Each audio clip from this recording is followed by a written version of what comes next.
Welcome back to another episode of the Piano Pod, everyone.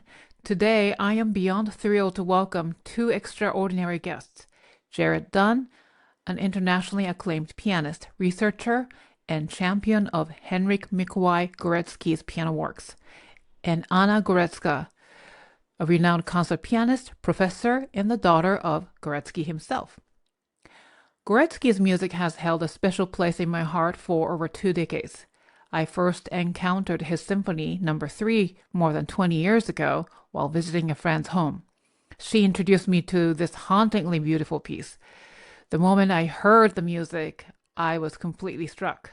I had never heard anything like it before. The raw emotion and simplicity, the weight of the soundscape, it was a revelation. And now, fast forward to today, I have the privilege of introducing you to a lesser known but deeply moving side of Górecki's music, his piano works. In this episode, we will explore the legacy of Henryk Mikołaj Górecki beyond Symphony No. 3. Anna's personal memories of her father, his creative process, his philosophy on music, and what he was like as a person. Jarred's journey, how moving from North America to Poland changed his artistry and deepened his connection to Górecki's music.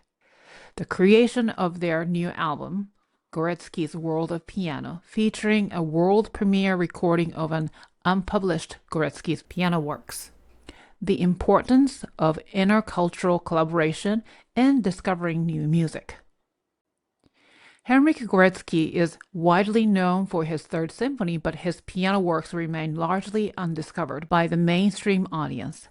So today we are here to learn more about his vast musical contributions and legacy. But before we dive in, I want to take a moment to share something important with you. Creating this podcast, curating meaningful conversations, and producing high-quality content and growing our reach takes an incredible amount of time and resources.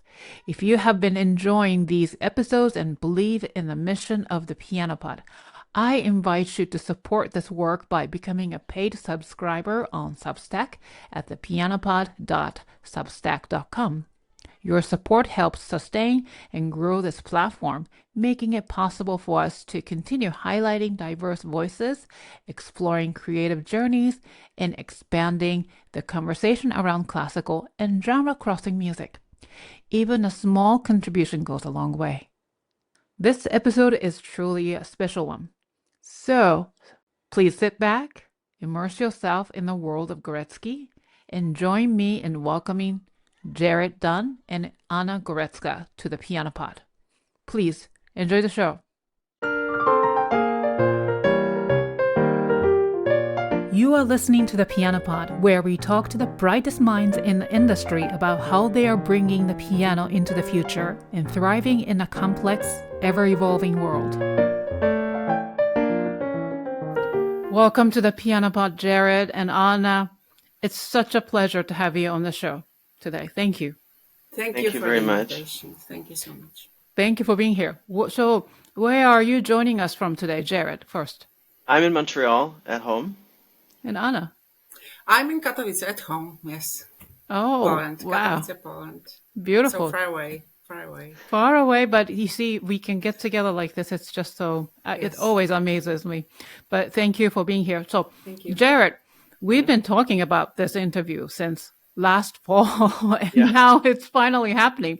I'm so excited to have this conversation with you both. And Anna, your father, Henryk Górecki's music has touched so many lives. And then at the beginning of this episode, I shared my personal connection to his, particularly Symphony No. 3.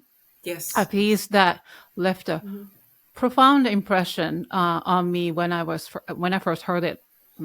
Decades ago, actually. And then when Jarred and I started planning this episode, and I discovered that you would be joining us today as well. And then, so, when I heard that you are the Maestro Górecki's daughter was like, oh my gosh.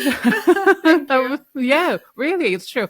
So having the chance to hear your personal story, insights, and experiences makes this conversation incredibly special. So as our listeners tune in, by the time this episode goes out, they are stepping into something extraordinary, which is your collaboration, new album, Górecki's World of Piano, is officially out, right? Yep. Congratulations. So, yes. I hope so. Now, it means so much that you chose the Piano Pod to share this news and talk about this album. So I can't wait to hear all about it. So before we dive into the details, give us a glimpse inside this project. What inspired it and what journey do you hope to take listeners on through this music? Jarred, would you like to start first? Sure. Same story as you, Yukimi. The first time I heard the Third Symphony, I was overwhelmed. And the first time I heard the piano concerto, which was Anna's recording, and the sonata, which I believe was also Anna's recording. I mean, I knew about this music from a young age. I feel really lucky to have known about it. And I wanted people, when I planned this album, I wanted people to have that same experience of hearing it, if it's for the first time.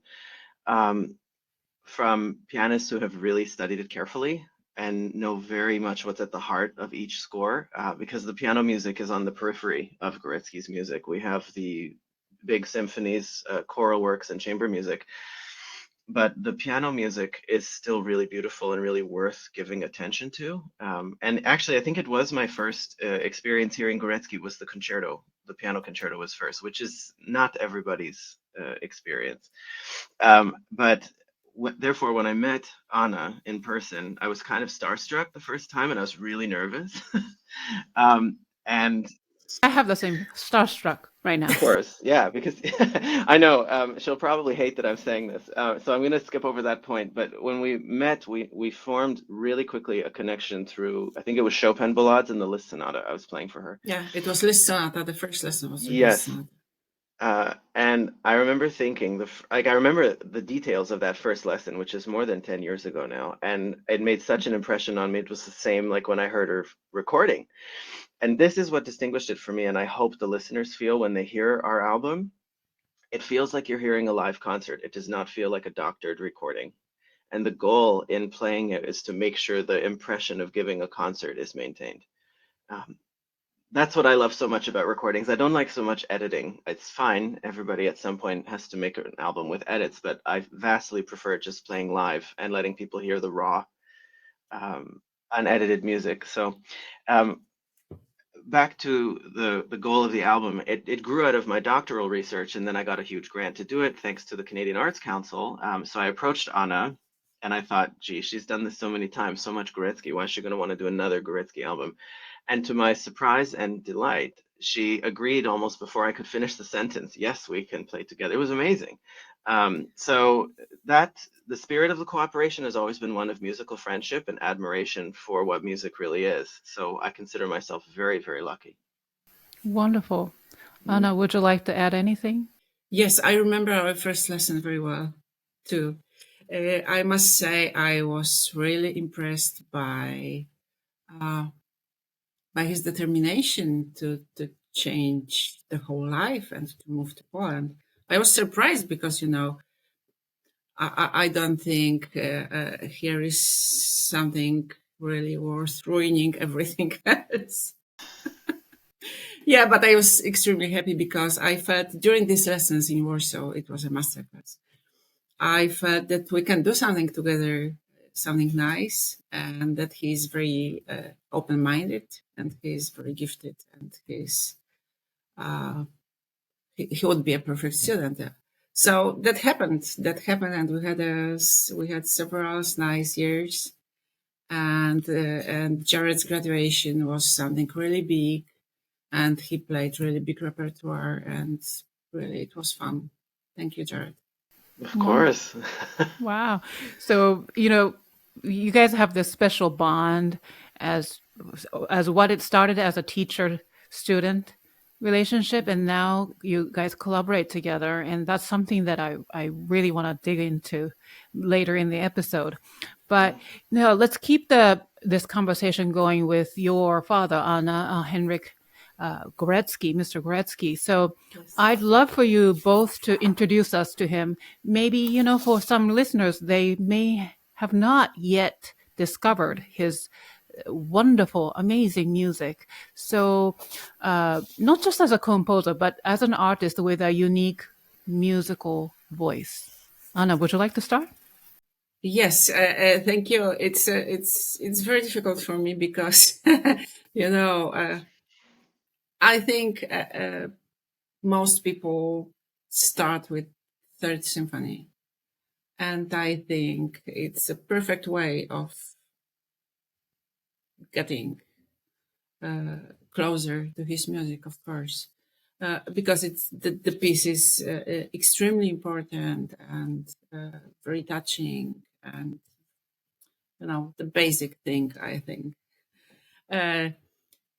But I would recommend also Second Symphony for people who already love number 3 and want to have something more. I really strongly recommend Second Symphony, which for me is maybe his absolutely best piece. So, we are talking about piano music, and piano music is just a small percentage of his whole work. He was fascinated by the piano itself in his early years, and he dreamed about being a pianist, so he practiced a lot. There were, of course, some difficulties because of the family situation, and his mother died, and so on, and so on, and so on. We don't have to talk a lot about this now. But when he started his normal education, he started with the piano, and that was his first love. So he wrote a lot of virtuosic big piano pieces in his early years, and all these juveniles are, of course, not published, but there is a big pile of music containing, for example, the 4 big piano concerto, very virtuosic one.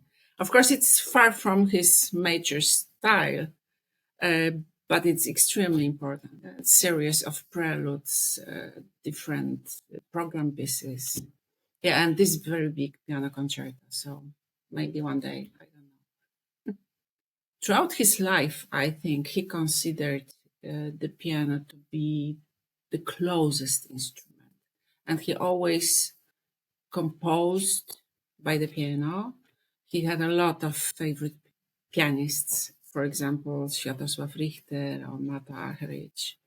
Yeah, he was very fond of them. He watched all Chopin piano competitions in Warsaw. Every 5 years, he was, 3 weeks only with Chopin. He played the piano himself quite well. So I remember him playing Chopin mazurkas, Szymanowski mazurkas, a lot of Mozart, a lot of Bach, really, yeah. So piano was quite important, very important. And I think in his piano pieces, we can find the same tendencies, let's say it like this, the same way of shaping the form as in orchestral works. So I think there is the same tendency to use very distinct, sometimes even maybe extreme means to express himself. Very similar way of building the very expressive whole block of music, very dense and full of tension and emotions. So I think it's quite close, piano music, to the rest. Thank you for sharing. Jarred, would you like to add anything? I definitely agree with that tension and emotion and this blocks of music when it comes to things like piano sonata and toccata. This is the first repertoire that comes to my mind. But I loved researching all of this music for the purpose of the book that I've written, because these stories now coming from Anna are things that I've heard many times, and I feel closer to the repertoire because of it. And when I hear them told, I think it really makes a difference to the interpreter to know that information. Some composers, You don't want to know too much about their personal life. It helps you to just look at the music. And someone like Górecki, you need to know where he was coming from. I think that's a different case. You can play it, I think. I'm not an extremist. You can play it if you don't know these things, but it certainly helped me to learn from a direct source who knew him and understood how he worked and understood what he was aiming for in the music. And I think it gets us closer to understanding this music when we look at the enormous mass that he wrote for orchestra, chamber music, and choirs, and then see that this smaller portion of piano music is really very tightly related to it. Really? Yeah. And you are also, yeah, you mentioned that you're publishing the book very soon. And then that probably complements the album you just released, right? I think it's kind of a funny coincidence that they both happened in the same year. I haven't been bored for the last few years. I haven't had a lot of extra time on my hands. Writing a book and planning and recording an album of this scope and size has been a lot of work in a very short time. But I'm lucky that they're coming out in the same 2 month period. I think the book will be out middle of the summer and the album has just come out a few weeks ago. So it's a nice pairing. Yeah, that's just really incredible. And I would love to read it. Yeah. Since especially you mentioned that knowing the person, knowing the composer himself helps us understand his music better. So because Anna also wrote a book, but it's in Polish. It's not been translated. So my book I decided to dig into that and translate the important conversation she had with her father, to explain his points of view about things that we can analyze it from looking outside of the music, but Anna really takes you into the middle of it, to the core of what's there. And learning Polish as well certainly helped, because I think Górecki really deeply identified with his Polish nationality, with Catholicism, with a state of the birthplace, being Katowice, or being near Katowice and being rooted in Silesia was a big part of him. wow. That's true. Yeah. So how well do you understand Polish, Jarred, by now? I'm gonna let Anna answer. I can say it. He speaks Polish really well. Yeah, we can We- communicate in Polish easily. Yeah, so that's Yeah. very great. Because Polish is one of the most terrible languages to learn. So, yeah. I hear that the Polish is one of the most difficult languages. Yes, like Chinese, something like Chinese. Yes, yeah. Yeah, congratulations, Jarred. It helps when I moved to Katowice, right? I asked Anna, I remember when she invited me to her class, I asked her, is there some in English, because I don't speak Polish, some form of English studies? And there was an English program at the time where everyone spoke English, but several of the professors I also wanted to work with in chamber music, in other forms of collaboration, primarily only spoke Polish. So for about 2 of the 5 years there, it was just smile and nod. And when you catch on to a couple of verbs that mean listen carefully, you play bad, then you understand what they're saying a little bit.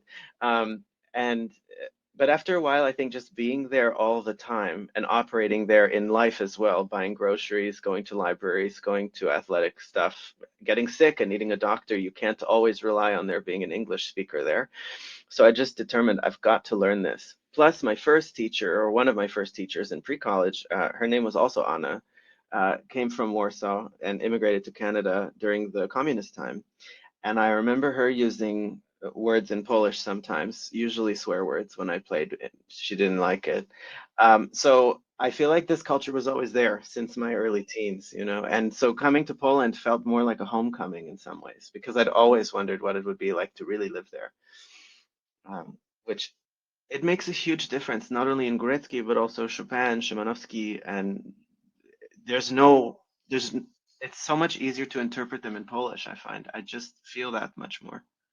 Now, Anna, what is it about, Maestro Górecki's music that really resonates so profoundly to listeners? Like whether it is his avant-garde, experimental chamber, works to deeply spiritual chorale compositions or evocative piano works, right? And his music demands our full attention. Like I have to stop from whatever I'm doing in order for me to listen to. Just by talking just gives me chills about his music. So yeah, what is, in your view, gives his music this undeniable impact?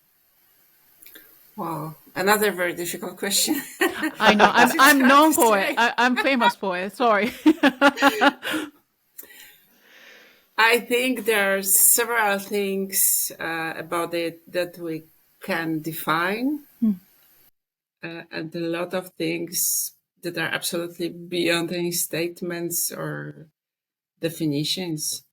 So, yeah, I think it's a combination of several important factors, like, maybe from psychological point of view, it's something like, maybe it's about just feeling and understanding human feelings, the deepest ones, the most intense, and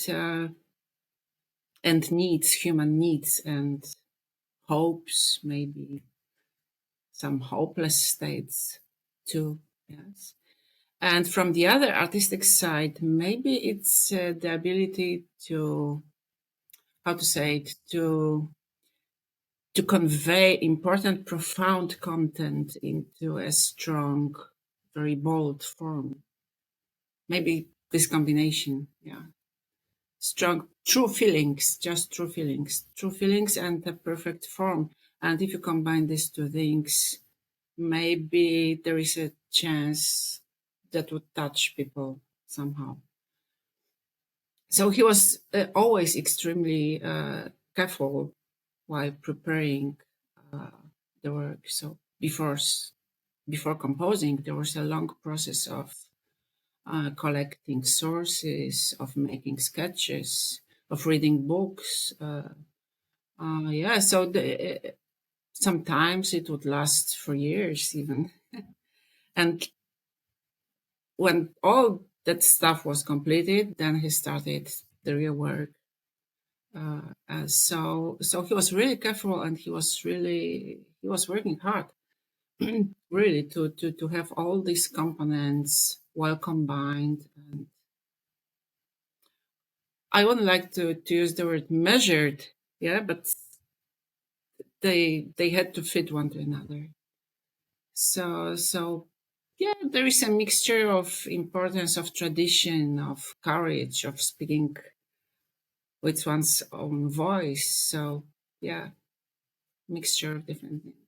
When you talk about it, the word I get in my mind is like it's very intentional.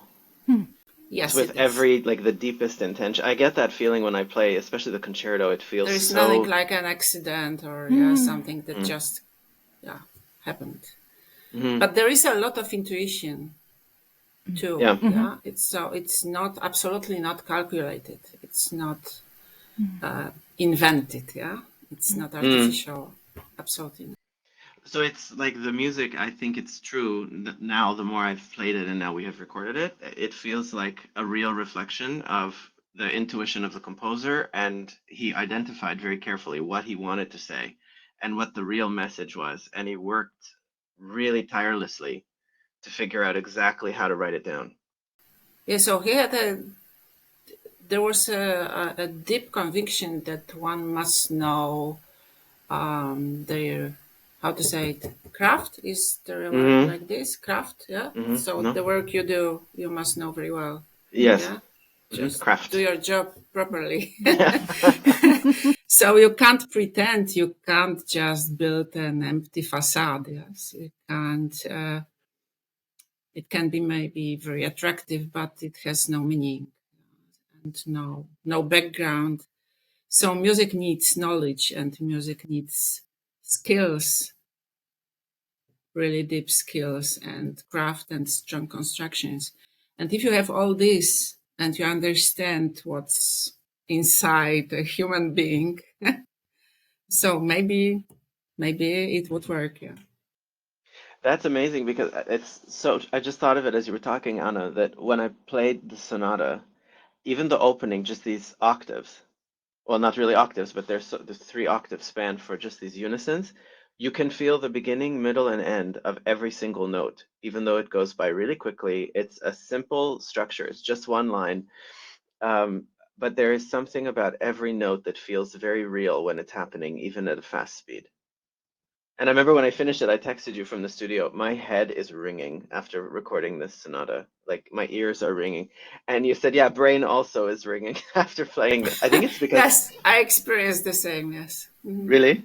Can you elaborate on that ringing part? Well, first of all, just the piano is vibrating so much from the amount of notes written in a very wide texture, highest soprano, lowest bass, or very close to lowest, and constant chord clusters that are written with forte times five, and then crescendo to even louder. And I remember once in the lesson, I asked Anna, why did he write this? And how are you supposed to play it? And Anna, do you remember what you said? I don't remember. Wishful thinking. Try to go from extremely loud, like the loudest you're at, to even louder, to just at the limit. And but on a stage, I mean, I've played the sonata live now probably 20, 30 times, and now I recorded it. You feel this energy on the stage. You feel like I need the piano to be 6 feet longer, and then I can do this crescendo. This is real. That's true. I'm also curious, now that Anna, you're here, what was it like, Maestro Górecki, like as a person and father? If I'm not wrong, he taught you first music lesson, no? No, he was never my teacher. Oh, really? Okay. Oh, no, never ever. Yeah, but my first lesson was with my first teacher was a very famous Polish pianist and educator. It was Professor Wanda Chmielowska, and for a long time she was a head of piano department in Katowice, and my mother studied with her. So that was a very natural way when I was born and when I grew. When I was, let's say, 4, I think. She invited me and started lessons. So it was just a private contact. We had private lessons for several years. And later, but my father was never my teacher. He was really involved in our lives, mine and my brother's life. He was a present father. Happily, he was really. He was interested in what we were doing, and he was also very demanding. But I think it was that was a blessing because he didn't accept wasting time on nonsense. We had to work hard, of course. We had to make progress, but there was nothing like a sick ambition, for example, that you have to win the competition or you have to win this. Never ever. He was never pushing us towards a success, let's say like this. So it was just about development, about learning, about gaining experience. So I think it was very healthy, really. And he was happy with all these passions, our passions, outside of music. So I was very interested in literature and I wrote a lot, and he was very happy about this. He read everything. So I think I had a healthy childhood. Yeah, but he was never my piano teacher. My mother was for a short time. Yes, she's a pianist. Your family has such a huge legacy of lineage of musicians, right? Yeah. Yes, my children are the third generation. Wow. Now, yeah. And I can say I'm glad that he was so demanding and wanting you to develop, because I can speak now as someone who studied with Anna for 5 years. She is the same. Every lesson you feel it must be better. It must be honestly better. And there was also no sense of sick ambition or pushing toward, at least in my case, toward a million big competitions. And if you don't win, the teacher will lose respect for you or stop pushing you in the direction that you should be going in. And I did a lot of competitions when I was studying with Anna, but they were all my idea. And she said, okay, if you want to do it, let's do it. And I feel very, very lucky that I had that 5-year period, because she also, every lesson, I remember a lot of details written on my scores and spoken. But none of them were about anything but just being with music, practicing music carefully, listening carefully, being sensible in how you work on music, not going to the practice room and just playing through your repertoire and then stopping a little bit over a couple of problem spots. But I remember a lesson in which I had played a bunch of Rachmaninoff preludes, and she just said, "Okay, day of honesty, you need to practice much slower. That is it." And then she just listened to me play slowly. And it was a really, I'll never forget this lesson because I had to demonstrate just how many possible ways I could play slowly and still be deeply connected to the root of Rachmaninoff. And there was no discussion about how to play one of them faster or one of them louder or one of them more so that a jury will like it at the competition. But it was just being in music. And I got the feeling, Anna, as you were talking, that this is something connected to also the way your father heard music and experienced it, because there was never this outside pressure coming into lessons. It was always just about the music. Thank you. Thank you. I'm very happy to to hear this. But I must say that Jarred was always, to say that he was always well prepared, that's nothing. He was really absolutely conscious of everything he wanted to do, and he knew everything about the composer, about the style, about really, yes. Thanks. So I remember these preludes. Yeah, you Yeah. played them really. Yeah, I remember this recital hmm at the end of the year, and this was really, really great. Yeah, so I was happy to have you as a student. This is the perfect situation, yeah, Yukimi? How many people can say, looking back after knowing a teacher for that long, I've known Anna now since 2013, and we remember such details. Like it must have something really worked. Yeah, and also, getting compliments from your teacher. This is the place to do it. Otherwise, during the lesson, you don't hear it. No, exactly. That is something that is very rare, actually. I do not remember a bunch of fake nice words, but I remember 5 years of solid work. And when it was good, at the very end, the result is good, of course, Anna would say. But there was, in the lesson, there was none of this, oh, so fantastically talented, great, let's go to the next piece. It was, if it's good, let's work harder. And I always, it's funny, not a series of 5 years worth of compliments, but a series of 5 years worth of criticism and input and suggestion and engagement with the real art of playing. And yet I never felt disrespected or put down by it was just objectively, this is what we do next. This is where you take a Brahms concerto. This is what you do with a Mozart concerto. Here's how you practice Rachmaninoff. And I loved that element of it because I felt Anna must be more on fire for this music, even though she has a bunch of other students to deal with and concerts. She goes to Asia every year a couple times and has a million other things to do. And in my lesson, she's all there with the music too. And it was crazy. There were moments where she just said one simple thing, like, this is the leading line of the whole piece. And it was like a little thread that went for a whole concerto, and my whole mind would be on fire for the next hour. And I think that this is the right way, actually, of teaching, because it keeps you engaged so deeply in the music. That's how you know you're studying with a master.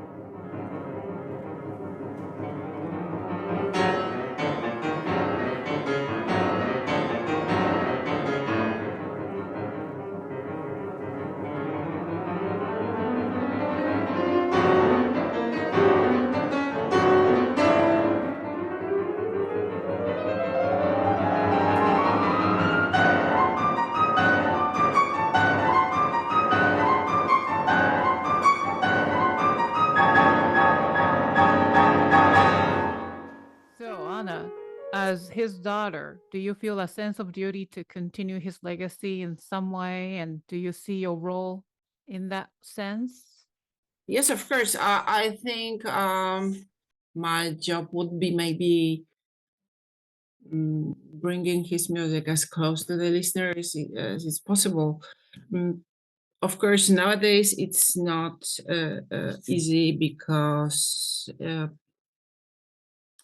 so-called new music, even if it's written 60, 70 years ago, or even 100 years ago,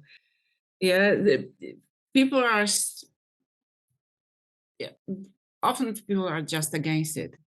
And if there is a famous name, if there is a festival, if there is a special occasion, okay, new music is tolerated. But yeah, that's a sad truth. But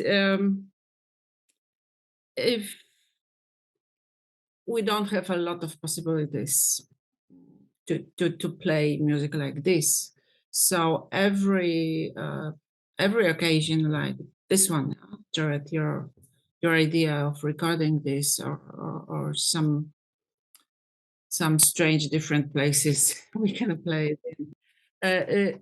That's a blessing, of course. And what can I do? I think my greatest dream was to prepare his unpublished pieces, and to prepare them to be printed and prepare them for the recording. So I had a moment of hesitation, because it was a question: should I do this or should I not do this? So when I was preparing my book, I delved into these archives, and I found a lot of short pieces, complete short pieces, and some fragments of music that later created a cycle, for example, z Ptasiego Gniazda or something like that. So, of course, there was a question: would he like it or would he not like it? But I think there were some pieces so important, of such an importance, like Mazurkas, for example, a very important piece that was the first one from a planned big cycle. Unfortunately, this cycle was never completed. But we have this first long piece that gives us some insight into his intentions. And this is a perfect piece, just a complete piece of music, 9 minutes of beautiful music, simple but very, very dense. Yeah, just a few notes, but you are so tired playing this. And After yeah, 9 it's minutes, exhausting. you're so I exhausted. was I was less tired playing all of Chopin's mazurkas, and you play one piece. I Yes. think I play it in 7 minutes. I might be faster, which is might be bad. I don't know, but maybe because I was already thinking I'm going to be too tired. But Yeah. it's true. There are some moments in Górecki's piano music where you feel the space happen in real time, Yes. Yes, and that's this true. can be exhausting. There is a piece for violin and piano called Little Fantasia. And this Little Fantasy I played many, many times with the fantastic Polish violinist Krzysztof Bąkowski.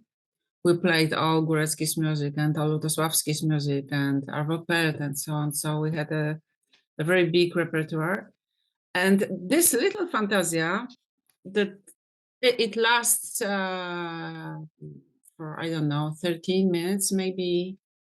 It starts with just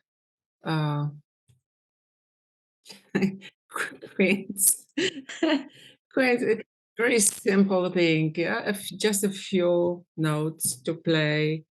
G D D It's just a A. series of fifths over and over. Yeah. Yeah, this quaint. And he was so exhausted after playing this. It was so, and me too. Me too. I was absolutely, yeah, so tired. So it's about intensity and about this concentration. Yeah. So everything is visible. Everything is so open and so clear and so obvious. Yeah. The time stops. The time just stops sometimes. Yes. And there is nothing like a normal second or 2 seconds. Nothing like this. Yeah. So this is very special. I have to say, Anna seems to be, because of the opportunity to record this, she seems to be doing this job of continuing Górecki's legacy and his music. And the piano album she edited very beautifully. It's clear exactly what you should do and exactly what you should not do.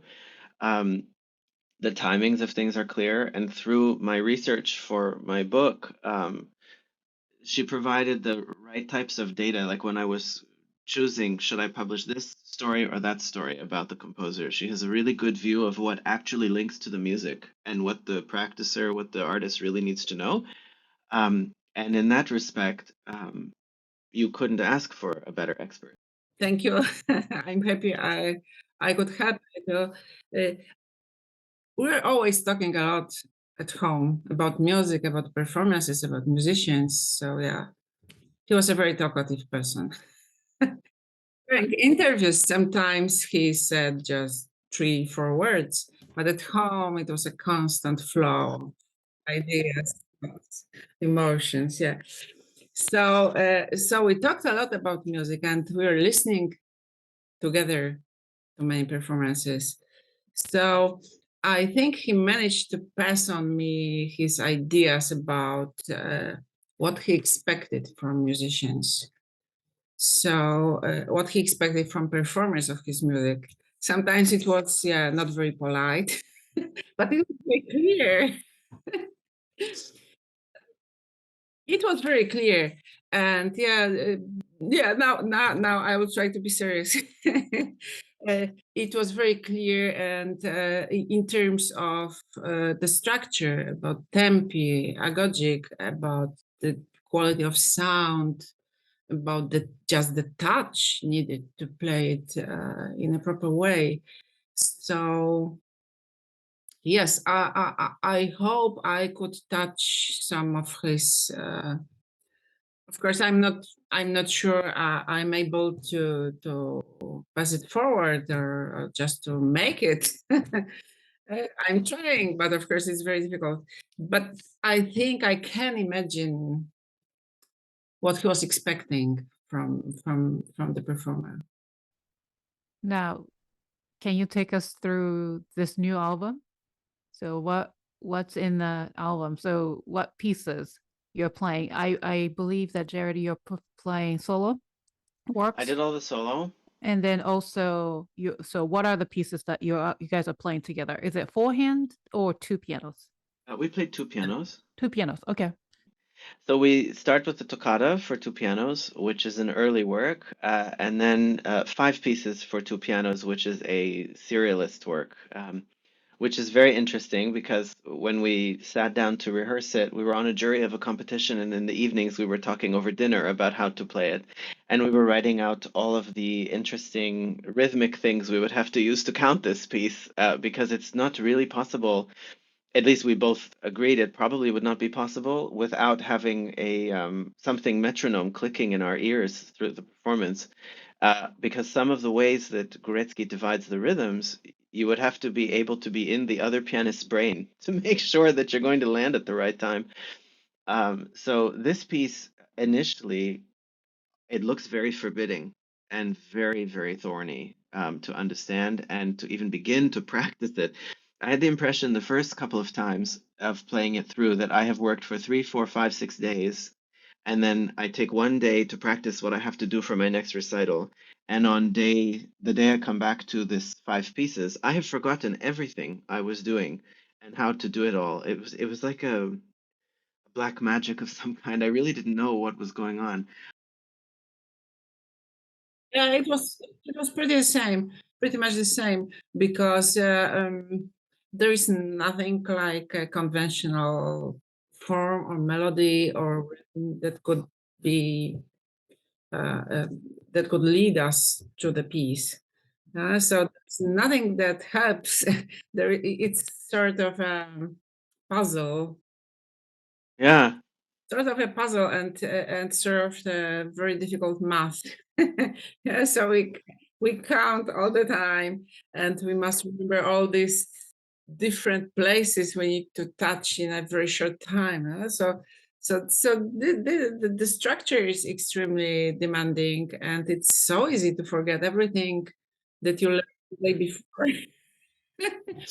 And there were places almost impossible to play using the score. So I had to memorize, for example, all this solo ending. It's almost impossible to play it properly in tempo, looking into the score. And and the text is abstract, yeah, so nothing that would help. But it was fun. And It when I was was fun to record it. yeah, it was fun, really, because when I practiced by myself, of course, yeah, very demanding, very interesting, but that was not everything. And when we started playing together, all these pieces became, just rich, yeah, just interesting. Just it was like sort of a painting, yeah, with different colors, with different points, no obvious shapes, no flowers or dogs, but just colorful points and spots, yeah. It gave me totally new ears as well. I feel like my ears are not the same after doing that Yes. because it's kind of like the basic piano teaching thing. You go back to learning your first polyrhythm, like 2 against 3 or 4 against 6 in Mozart or Chopin, and you think as a kid, gosh, nothing could be more difficult than this. Nothing as a kid. And then you look at this score and you think, I have to subdivide a series of polyrhythms that are in not only my part, and each of the dynamic points on the highest level of the keyboard, the highest range is pianissimo. And then within the span of 30-second notes, you're playing fortissimo in the lowest bass. And then you have to move by a random interval to piano, and then to mezzo piano at another interval. And then wait a second while the next piano does something, and then come back and put a chord there that has nothing to do with what you previously played. Yeah, almost every single note has its own dynamic, yeah. So Exactly. And within a chord, there are multiple dynamics per voice and multiple articulations. So there were points in the studio where I thought, I think my eyes might be crossing and then going the other way just to check like the coordination of this thing. And my ear is still clicking mercilessly this 1, 2, 3, 4, 1, 2, 3, 1, 2, 3, 1, 2, 3, 4, or 5 or 7 or 9 or 652. Like you never really know until you sit down with the other pianist and work all the details out of rhythm, exactly how much it will demand of you. But it's funny that other than playing the sonata, which is long and very dense and aggressive in places, my strongest memory in the studio is of that piece. Not necessarily every single detail, but I remember several points where we both thought, I need a break because I think I'm losing my mind here. yes, I think the biggest difference is in time, because in pieces like Sonata, for example, or anything else we played or you played, so Yeah. the normal musical time just flows in a normal way. And here the time is so strictly defined, is so strict that there is nothing like normal breathing or normal phrasing or just transition from one phrase to another. There is nothing like this. So sometimes you feel like part of a machine. Yes. But you must be this machine, but still you must create some some space, some colors, some Yes. this is very difficult. I liked when we But it started it, was and fun. It was really fun. Yeah, I in the liked. end, it's one of my Yeah. most memorable experiences to Yes. date because the first time we rehearsed in Katowice, I said, "Look, I don't know how we're going to do this. I don't know how I'm going to do this." Uh, and when Anna said it's like a modern painting, like something very much pointillistic, or just a splash of color here and then some other dots, it was this whole painting metaphor. And it reminded me of being somewhere like Centre de Pompidou in Paris, like where all the modern art installations are. um, because when we started playing it, you listen differently when it's just going to be one splash of color for that moment, and that's it.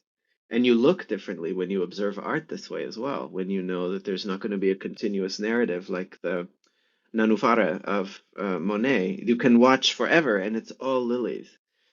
But a painting like this, or a sound painting like this, is a totally different approach to sound. And Górecki did it very, very rarely, right? He didn't, the only other thing was the three dodecaphonic pieces and some other serialist stuff for orchestra, but it wasn't his main expression. Yeah, this was in the 60s. Yes, that was a very strong wave of pieces like this, Scontri and so on. First Symphony, realistic.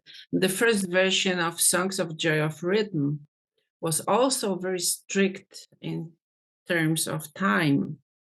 So segments that you should play, let's say 17 seconds, yes.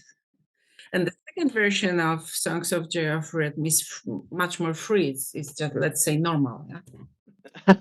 That's interesting. The paradox in this music, when the time is more tightly controlled down to the second, you feel it afterward when you listen. You can sit back and, for some reason, when I listen to our recording of this, listening to pianist-scholar of the five pieces, I felt so relaxed. Yes, me Listening, too. listening to the Because sonata. the effect is different, totally different from the process. Yes, the process Exactly, is yeah. extremely complicated and difficult and demanding.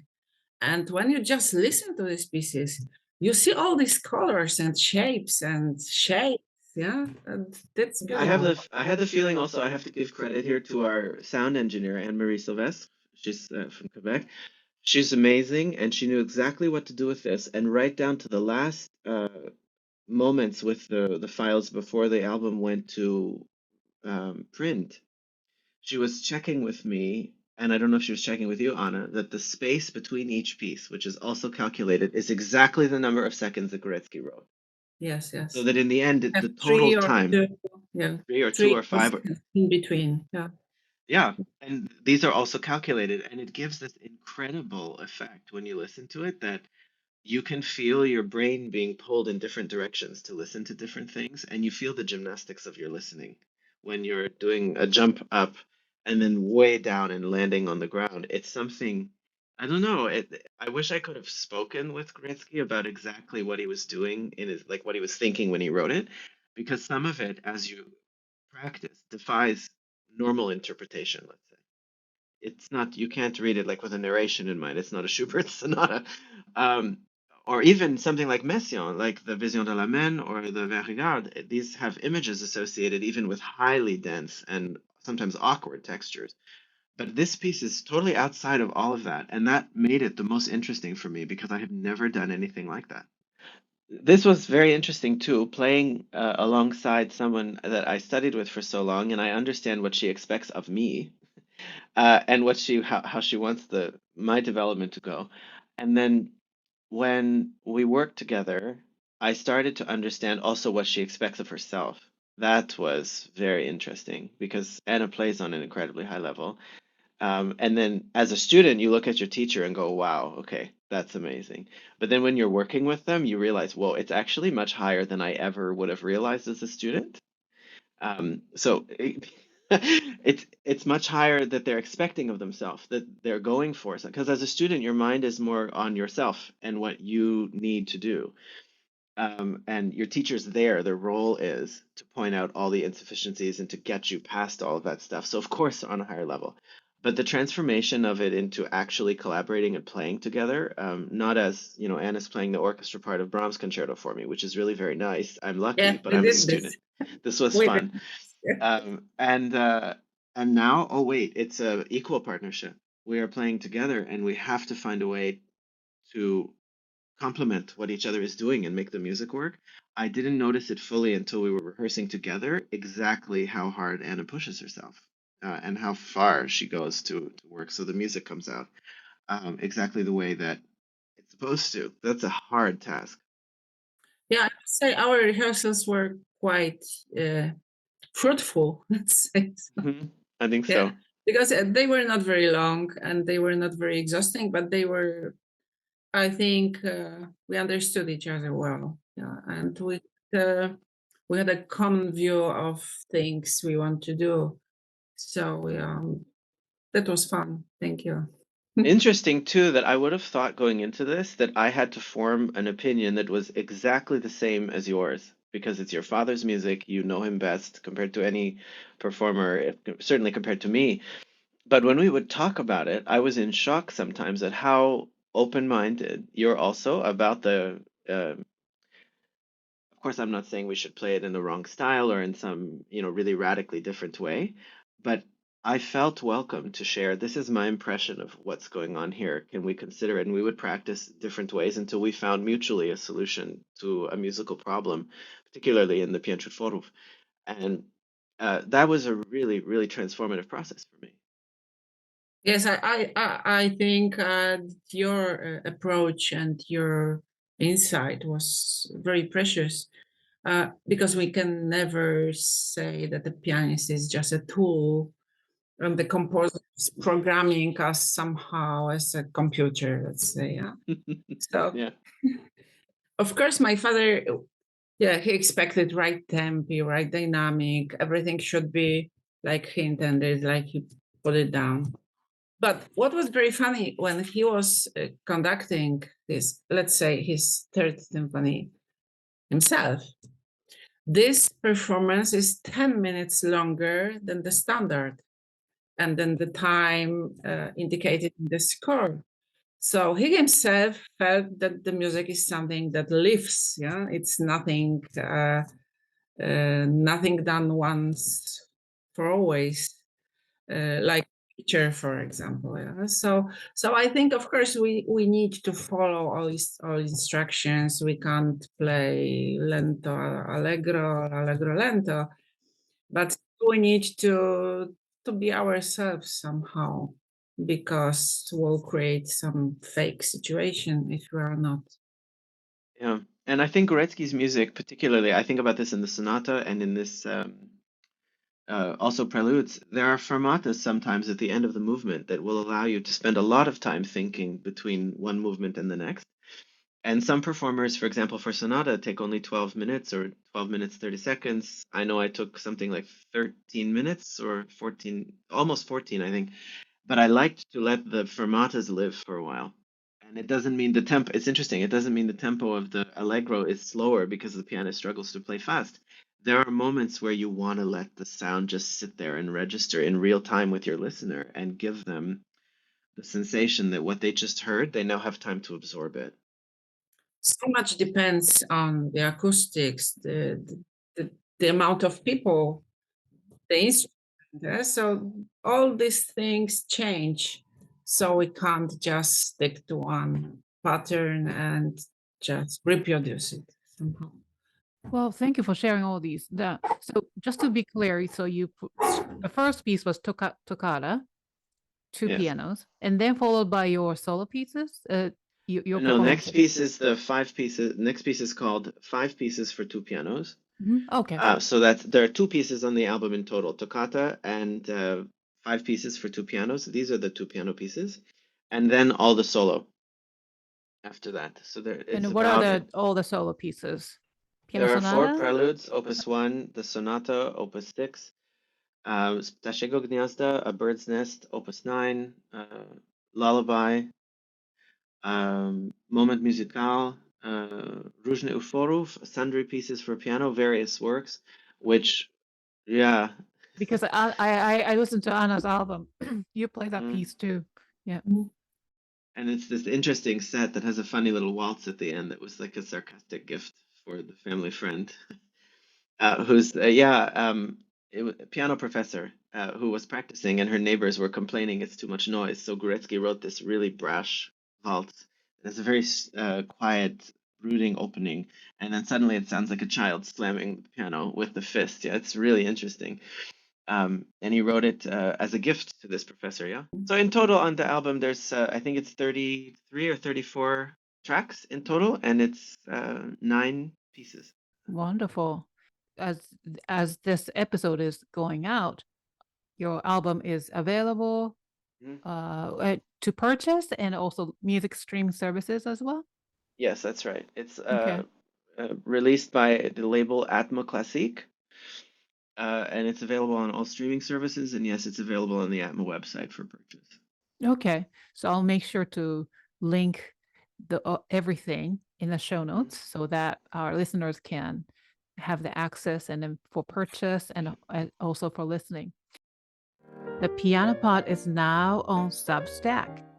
If you're wondering, Substack is an all-in-one platform where creators like me can connect directly with you, share exclusive content, and build a thriving community.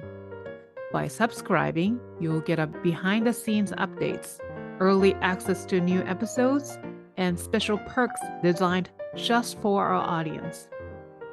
Your Substack subscription helps us create more of these meaningful conversations and support initiatives that uplift the classical music community. So join us on Substack and be part of this journey. Please go to thepianopod.substack.com/subscribe or click the link in the description to subscribe today. Thank you for your support, and I look forward to sharing more joyous and meaningful experiences with you on the Piano Pod. So, Jarred, so what were you thinking? Abandoning everything in North America to go to Poland? I'm teasing. So, you are originally from Montreal. I'm originally from Ontario. I was born in Niagara Falls, and I grew up in Toronto, and now I live in Montreal. Got it. Yeah, and then you also studied in New York, correct? That's right. Yeah. Yeah. So basically, your childhood and the extensive, studies are done in North America, Toronto and New although York. Canada and then, of course, America is two different countries and two different educational systems too. But then you moved to Poland, and what led you to study? Well, you mentioned briefly, but was Anna the deciding factor for you? Yes, she was. That's an easy answer. Her first lessons, not only mine about the Liszt Sonata and some Chopin ballades, but watching her teach other people at this master class, convinced me that this is what I needed and it would be good for me. I was very, very happy with my life. I had always planned to move to New York. I was very happy to get to study with the teachers I worked with there. Um, and now I'm very lucky that on occasion I get to be back there teaching. For example, my last year, my first engagement of the year was teaching the piano seminar at Juilliard. That's a huge honor to be invited to give any kind of teaching there.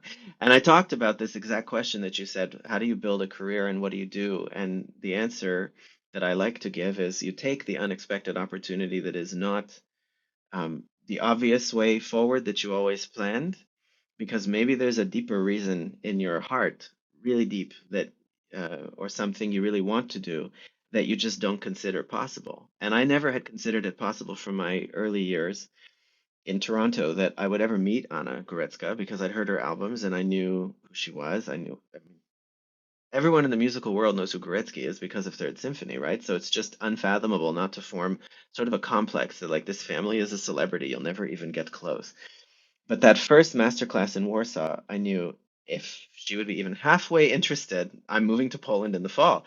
And so when she offered a place in her class, I don't even remember other than thinking, I've got to call my teacher. And I did. I emailed her and we chatted on the phone. And she said, you need to go. It's a fantastic opportunity.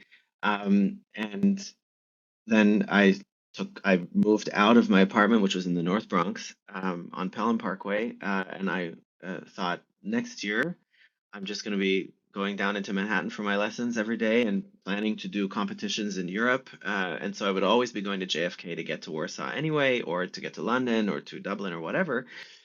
And I thought, honestly, economically, it'd be better if I was just taking the train from Katowice rather than flying from New York City. So I asked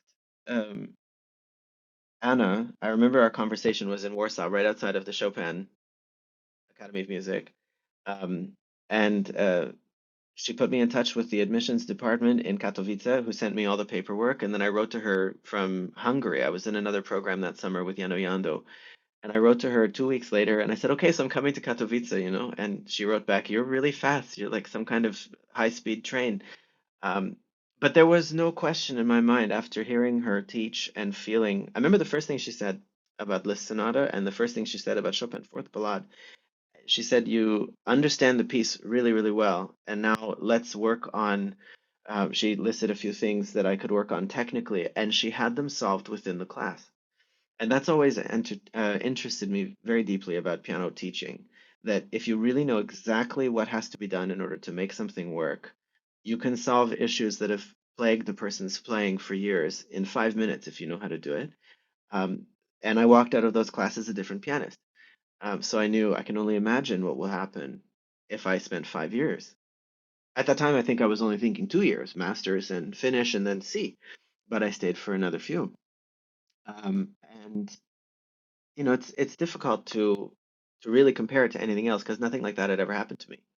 But when you know it works, you just know you have to do this. You're not going to get another opportunity like that. They don't come along every day, and they don't last often if they do. And the minute I put my bags down in the dormitory in Katowice, and I felt this is very different than New York City. Not everyone here speaks English. I'm going to have to learn the language. I was a little overwhelmed, but then at the first lesson, we played through B minor Chopin Sonata. And the minute she started teaching again, it was exactly like I'd remembered in Warsaw. This person knows exactly what to say to get my interest in the music. I want to run to the practice room and try everything she just said. In fact, I remember that first lesson in the academy. She told me we need 50, at least minimum 50 different ways of playing every phrase before we just choose one. So don't rush. Go to the practice room and find as many possible ways as you can think of to play the B minor sonata. So it's not this long, boring 40 minutes of the same thing you've practiced over and over again. I love this kind of teaching. Um, and it just worked. I mean, obviously it did, otherwise we wouldn't be sitting here at this point. I think as it develops, right? It's a long evolution, but when you know it works, you just feel something and you do it.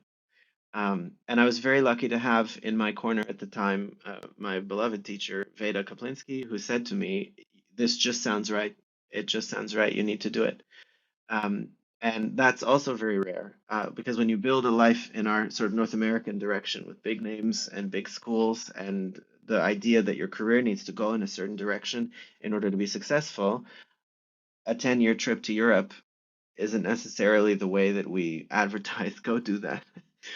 But it was the right thing for me and it was good for me. I mean, it built my life now as I know it.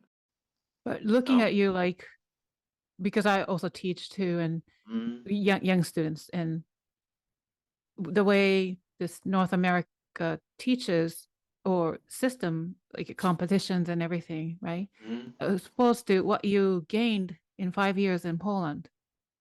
mm. Yeah, I'm looking from here. It's like, wow, I kind of envy you. I envy you. I did get Not very, very lucky. What do we tell our kids I teach kids too. We tell them to do their exams, to apply to big name conservatories, that they should look at Europe's competition world. But the idea of going to live in Europe and to imbibe the culture of it and to feel like you're not rapaciously looking for the next experience you need to build your resume, but you just want to sit with someone who knows music and get to know what they know and to be in that space for a long, long time just to absorb. Um, this is a very different narrative. And this is how it looked for me going to Poland was just to be around other musicians who were just musicaholics and don't want to talk about the business and the agents and the career side of things until you absolutely have to. But for now, our work in the studio that I remember so clearly was that every composer we were studying was our obsession for that period and just every detail of it and every sense of how to touch the keyboard, how to make sound, how to listen to sound. Of course, it changes you. It transforms not only as a pianist and as a musician, but you get the feeling that this teacher really cares about you, cares where you're going, and cares what's going to happen to you when you get there. So you better be ready. And the teaching goes in that direction, which I think is the right one. then you've described to yourself your pianism as unrecognizable compared to where you started. Yeah. So tell me. I went to Katowice feeling like if I'm not the immediately taken to the highest level of competition technically, then it means I'm not a pianist. And Anna set that one in the right direction within the first few lessons. You have to be a musician. And she started coloring it all in with the way you make deep, rich, beautiful sound and feel the interpretation and time everything you do on the stage according to the real sense of the feeling of the score and a deep understanding of how it works. And after the first year, I couldn't remember my technique being better,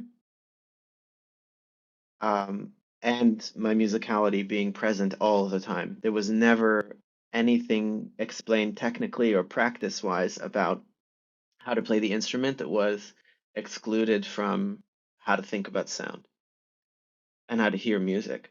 Um, and I mean, for that reason, Anna was fantastic for me because she could sense exactly where I was thinking too much schematically, too much mechanically, and put into the sound, a kind of color. And there was never any direct criticism of me trying to be a better pianist or trying to just focus on technique. But I remember thinking after one lesson on a Chopin etude, it felt more deep and emotional and riveting than the last time I had played a Schubert sonata or a Beethoven sonata. It was just something really, really invested in the electricity of every single note and the feeling of playing it. That's something special. I don't think a lot of teachers spend time practicing with their students, but Anna will show you how to practice it so that you can feel the way she's thinking it and you can see the way the score works. And that's something, there's just more time for lessons there as well. I love that in Katowice. It wasn't just 1 hour a week and you're done. Sometimes 2, 3 hours. This was incredible.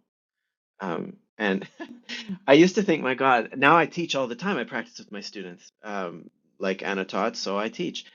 And I used to think she's probably getting really bored of sitting through another lesson on a Rachmaninoff. We did the second concerto, and she turned to me smiling. I can have 100 lessons like this where we just practice, careful, and touch the piano perfectly, and think about the interpretation. And this was fantastic. Do you remember this It's on fun. Rachmaninoff second? Yeah, this That's is. true. Yeah, I'm really ashamed, to listen to all these things you're talking about. You are talking about me. Thank you so much. You're a perfect student. Yeah. So everything you say now is just a perfect example of someone who knows a lot about playing the piano and the music itself. So yeah.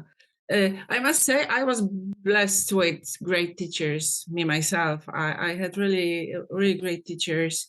So first I had this old lady, Wanda Chmielowska. She was already retired when I started with her.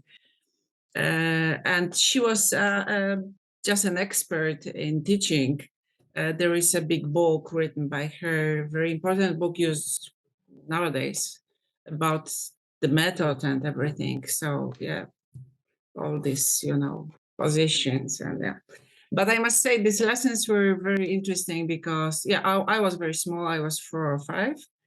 So it was dancing, singing, repeating after her, some improvisations, some technical exercises, some memorizing without the score. Yeah. So it was really nice. And later I had 2 great ladies. Later I entered a regular school and I had 2 very good, perfect ladies. And later I studied for 5 years in Katowice with Professor Andrzej Jasiński. And of course, this is of course a person that almost every pianist knows because he's a teacher of Christian Zimmermann and he's a very active teacher and he goes to master classes and so on and so on. And this was really great because he was someone who showed me how to organize the whole process of preparing a new piece, how to work technically, stylistically, formally. So everything was really well organized and very wise and very smart and very practical. And my last teacher was a fantastic Russian teacher, pianist, first of all, and teacher, Viktor Mirzhanov. I went to Germany to study with him for 2 years. And it was he who opened my eyes to new perspectives. And he forced me somehow to look for bold solutions, not to be afraid of doing different things, not to calculate, not to think about what someone could say about this, for example. So what I learned from him is that you can't calculate artistically. You must, of course, calculate acoustically, technically, but you mustn't calculate artistically. If you do this, you are done. Nothing will help you if you make some artificial puzzle or calculations. That's not the way. So he was great. Yes, that was someone very important to me. And I must say, maybe something that is also slightly different than in US or Canada is the whole the whole system of musical education in Poland, because I must say it's pretty well organized from the very beginning, because we start early with a full professional course. So we have 8 years of elementary school, then we have 4 years of high school, and later this university level, academic level. So this gives you 12 plus 5, 17 years of professional education. And we have two kinds of musical schools. So the first one is the general music, general music school. So that you have everything, math, biology, harmony, solfeggio, yeah, everything together, physics, chemistry, and piano. You start at 8 o'clock in the morning, you have everything together. And so that's this general music school, and it lasts 12 years. And there is another sort of schools that you just go in the afternoon and have just music, so solfeggio, harmony, instrument, choir, orchestra, and all teachers must have full master degree. So no accidents, no mishaps should happen. That is, some level of professional curve. And even some students are getting the very good fortune to study with you in a high school. They had this opportunity, yeah? Yes, and I do so this. you're professor of the academy. I really love teaching, yes. What we would call pre-college, which is basically like a privatized form of education, is in Poland part of the option for you to go to high school, basically. So you can go to a pre-college where for like what Anna is mentioning. And when I practiced with some of her students as like an assistant when she would go on tour, some kids are bringing Scriabin concerto to their normal high school piano lesson or a Beethoven sonata, That's or high school. High school level is quite high, yes. Yeah, and this is just normal public music school, and then there's specialist music school as well. And these are options that you don't have to pay extra for the way you would pay to go to pre-college here. So this form of education is just baked into the culture for you. I know. There are a lot of competitions just for students. Yeah. For music schools. Mm-hmm. Just from where I stand, so I'm teaching this one gifted child, but it's, music student, it takes a village to raise one student. It's not just one piano lesson or one aspect of things. It just takes so much. But in order for this child to grow up to be a good musician, great musician, you have to have theory, this and that. So I have to outsource this student to different teachers because it's not in the system. You know what I mean? Mm-hmm. Yes, I know.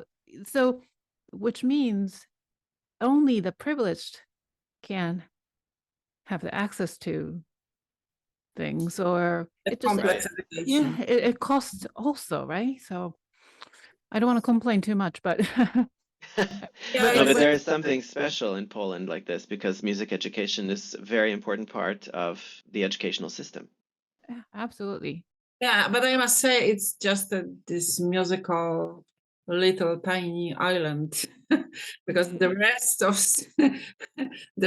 the whole nation is absolutely not, let's say like this, not interested in artistic music. Yeah, it's not. It's the whole world is like this. It's like this everywhere. Yeah. Yeah, but teaching is fun. Teaching is really nice, and this is funny because, yes, indeed, I'm teaching. I have been teaching for ages now. If I think about this, it's a very long time, but I still have the feeling that it's the beginning and that I'm starting. I really don't. I really can't feel all these years. So I think it's. The more I teach, the more I like it. Because at the very beginning, sometimes maybe there was a bit of frustration. I wanted to achieve something quickly. I was hoping to teach everyone everything.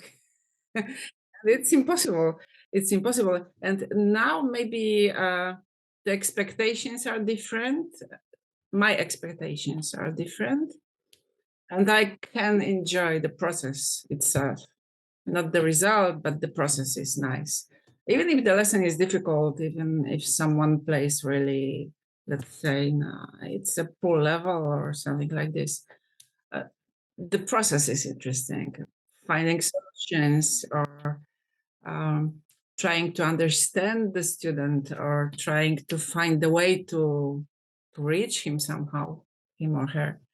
So this is really an interesting job. Nice job. Yes. Although it could be really difficult sometimes, but it is Yes, a wonderful job. Yes. but But when it's students like Jarred, it's a pure pleasure. Yeah. oh wow. Oh, that's good to hear. I'm glad. One always thinks, I drove myself really hard. Like I worked a lot and practiced a lot. And now I teach a lot and I have a lot of empathy for other teachers. And you realize how much work goes into understanding a student when, especially if the level is not what you want to be working with, like, and you ask yourself, how am I going to reach them? How am I going to make sure they get something out of this? And I think to teach really well, you have to be able to come out of your skin somehow and live for the other To person, find like the basically reason. to, yeah, Sometimes finding the reason is the most important thing. yeah. So when does this teacher and student becomes the collaboration? You you know. I actually really want to know the answer to that because I met Anna when I was much younger and looked at her as, huge, larger than life figure of contemporary music, and now I'm playing an album with her. It's a huge change for me. So I'd love to know what tipped the scales in my favor on this one. I think it came very naturally. It came out very naturally, and we just started playing together. And it was, yeah, first we had some fun playing this Brahms and we played not only Brahms, what did we play together?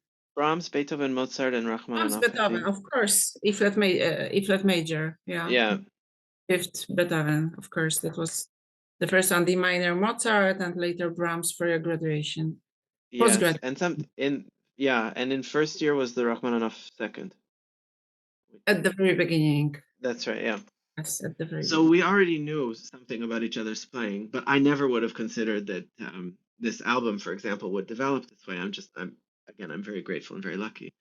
But yes, it developed over this 5 years, and then I did my doctorate on Górecki. I was writing on this, and then it became a more intensive focus on just this composer for quite a few years. It's amazing that the teacher student becomes this collaborator and then playing Mm, Anna's father's pieces and mm, and then which became this beautiful album and then you're publishing the book mm. and all just coming all to a circle, right? Yeah. Yeah. Yeah, that's sort of a circle. Yes, that's right. Cool. Yeah. Isn't that what teaching is all about? I think so. Yes, you're right. Yeah. Yeah. Yeah. Well, we are almost coming to an end of our discussion, but hmm. Jarred, moving to Poland completely changed the trajectory of your career in a most wonderful way that you couldn't even imagine at the beginning, right? Yeah. I'm sure. But so, what advice would you give to young musicians about stepping outside their comfort zones and embracing artistic risks, for example? It's where all the fun really is, and all the adventure of life is there. I never would have dreamed of this conversation if you told me the day after I heard the recording of Piano Concerto by Górecki for the first time. Someday you'll be sitting with the composer's daughter after you made an album with her, talking like friends and artistic colleagues. I would think the person was on some very strange drug, and that's not possible for a little child living in Niagara Falls, Canada. It's not an artistic mecca, and I never would dream of this in my wildest dreams. But when the choices come up that you can feel life is really calling you in a certain direction, and it's because it's unexpected, I mean, provided it's safe, take the risk. Because I never would have dreamed of this conversation, and yet it's now something that defines my artistic life. And I really think to focus on something this closely and with this degree of specialization on one composer to learn the language, to meet the family, to discover new pieces of music, and then to get to record it for a good label with a really great artists you get to work with. This cannot happen without those risks. It's not part of the normal narrative of life. As Anna said a little bit ago, it's hard to imagine why someone would move to Katowice and uproot their whole life from living in New York, and where you're going in a certain direction with a certain group of people. Maybe Katowice is not exactly the city everyone thinks. You're going to go there in order to build your life. But I kind of, looking back on it, and now based on where I'm at, I love that it works this way. That this city that I'd heard so much about because of Zimmerman, because of Górecki, because of very, very famous Polish school of composition, um, came from the Katowice Academy. I wouldn't have known that that was possible unless I had opened my mind to a new narrative and a new way of thinking about how my life could work. Incidentally, how did this interview come about? My fiance wrote to you, and he's from Bielsko-Biała, which is near Katowice, and he was the one driving us from Montreal to the recording studio in Domaine Fauchet, a few hours from here. And he was just so interested to hear this conversation happen that Patrick wrote to you, right? Yes. I mention this often, of course, and I know it's not precisely connected, but if I hadn't moved to Poland, I wouldn't have found the love of my life. I know I wouldn't have because that's where he was. So if it wasn't for Anna's invitation, there's a lot of my life that wouldn't look the way it looks now, and I would be not probably half as happy or as fulfilled. And so when you take those risks, your whole life goes with you. And when you I mean, I couldn't have known just how wonderful and generous a person Anna is until getting to know her over a long, long time. This didn't happen overnight, but I'm very lucky because finding colleagues like this doesn't happen every day. And when you get them, and this is true of every one of my most important musical mentors and now colleagues, they seem to stick for life. They appreciate loyalty, they appreciate skills, they appreciate a good human connection as well. So don't be afraid of doing this when it's like a huge, risk-taking, scary seeming decision. It can be the thing that makes your life really happen. And also, it really speaks volume about your dedication and hard work, Jarred, and Mhm. your talent as well, right? So, Thank not you. a lot of people want to use the word talent, but it's true, right? I think it's not possible without having some need. I needed to do this. The minute the opportunity came, I knew I have to do that. Hmm.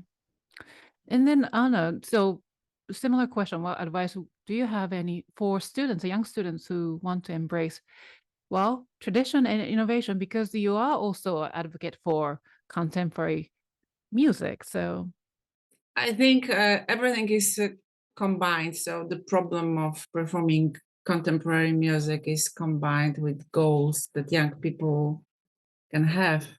And sometimes a lot of disappointment or hopes, ruined hopes, come from I don't know, maybe ambitions, maybe not realistic plans. I don't know. A lot of people come and say they want to participate in the biggest competitions, of course, in Chopin competition and so on and so on. And if we talk more, if I ask why, what is the deepest reason, it comes out that maybe that's not the best way to choose. So I think that simple answers are the best answers. So I think if a young person really wants to be a musician, so the only advice is try to be the best possible musician and try to be the best possible person, because life and music is connected. You can't divide it, and you can't be a perfect musician and not to be a decent human being. I think maybe there are some exceptions, I don't know, but I don't think so. So that means try to know all about your art, try to just work hard and smart, and try to build as many connections with other people, other musicians, not in terms of career, of course, that's also important, but in terms of no, self-development of self-consciousness, of some, I don't know, a reasonable insight into the whole process. So yeah, I don't know if it's a wise choice now to start this musical education and to start this professional career. I don't know. The world is changing, and who knows what will happen? Who knows if what will happen in 5 months? Mhm. I don't Or know. even 5 days. Right In now. 5 days. Right. And even That's- looking into our musical bubble, little Mhm. bubble. So yeah, this musical artistic bubble is very small, and there are even smaller bubbles with contemporary music. Something like so these tiny, tiny, tiny bubbles that are the whole world for us, they almost don't exist in the world. Yeah. So we are somehow blessed, somehow happy that we have this very special work and special um, time and love. Yeah, something we do something we really love. But I would be in trouble if a young person asks me what to do, what to choose. I don't know. I really nowadays It's I don't. difficult to give this advice because it is connected with real life. It's not, people Yes. often ask this of professors, and we tell them, what about your real life though? Because it's no longer just a simple narration. Go do this competition, So get that 20 agent. years ago, it was much easier to say, okay, just go practice, learn new pieces, go for a competition, find a nice teacher. Yeah, everything will be okay. But now it's much more complicated, I think. So this kind of conversation we're having now is amazing to think about. It's happened over the last 12 years. Um, it evolves much slower than it looks. We go to conservatories and we're told how to compete and how to get as fast as possible to the highest level. But real life doesn't happen this way. It takes time to develop this kind of thing. And this is very important for young students to remember. It will not come as fast as you can scroll for it on your phone. And it doesn't look like what you scroll and see on your phone when it does happen. The reality is somewhat different. And the reality is that you can be very gifted, very talented, you can work hard, you can achieve a lot in terms of development, repertoire. And there is absolutely no guarantee you will succeed in a competition. Absolutely. It's a lottery, no? It's a lottery. There is no guarantee you will have a career. There is so the only answer is do what you love and try to organize your life in the best possible way. But don't imagine you'll be the second, I don't know, Yun Chan Lim or something like this, yeah? Because That's true. it's not possible. Mhm. Mhm.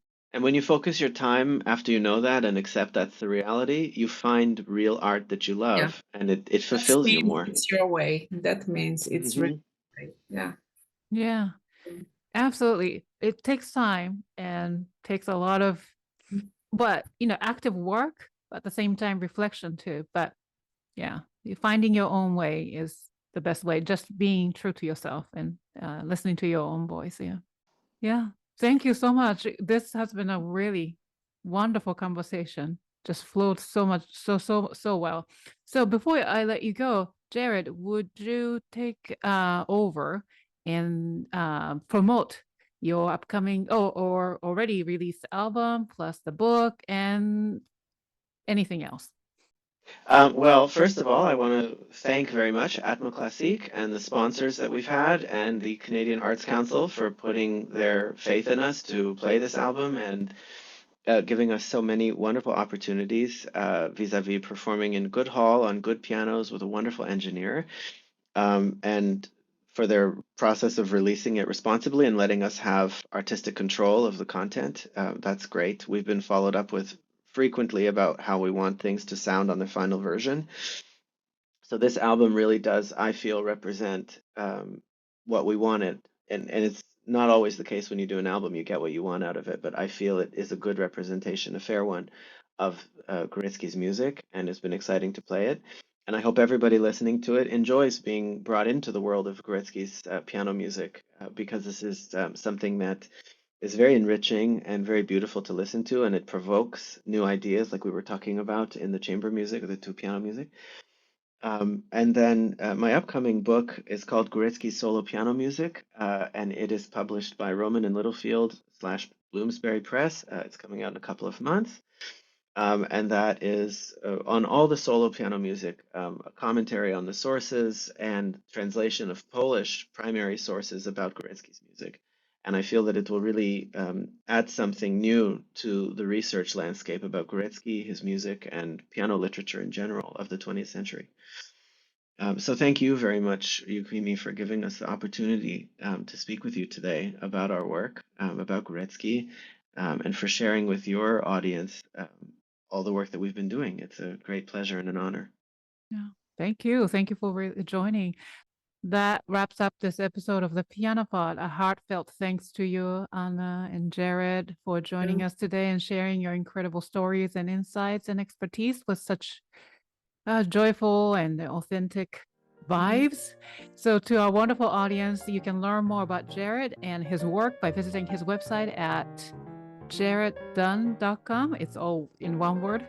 And to learn more Anna Górecka, please visit górecka.pl, and please start listening to their newly released album, Górecki's World of Piano, on all streaming services. And of course, thank you to our wonderful listeners and for tuning in. If you enjoyed today's episode, please give it a thumbs up and subscribe to the Piano Pod on YouTube. And don't forget to share and review this episode on your social media and tag the Piano Pod. For the latest piano news and updates, be sure to follow the Piano Pod on Substack, TikTok, and LinkedIn and Instagram. I will see you for the next episode of the Piano Pod. Thank you, and bye, everyone. Thank you so much. Thank you.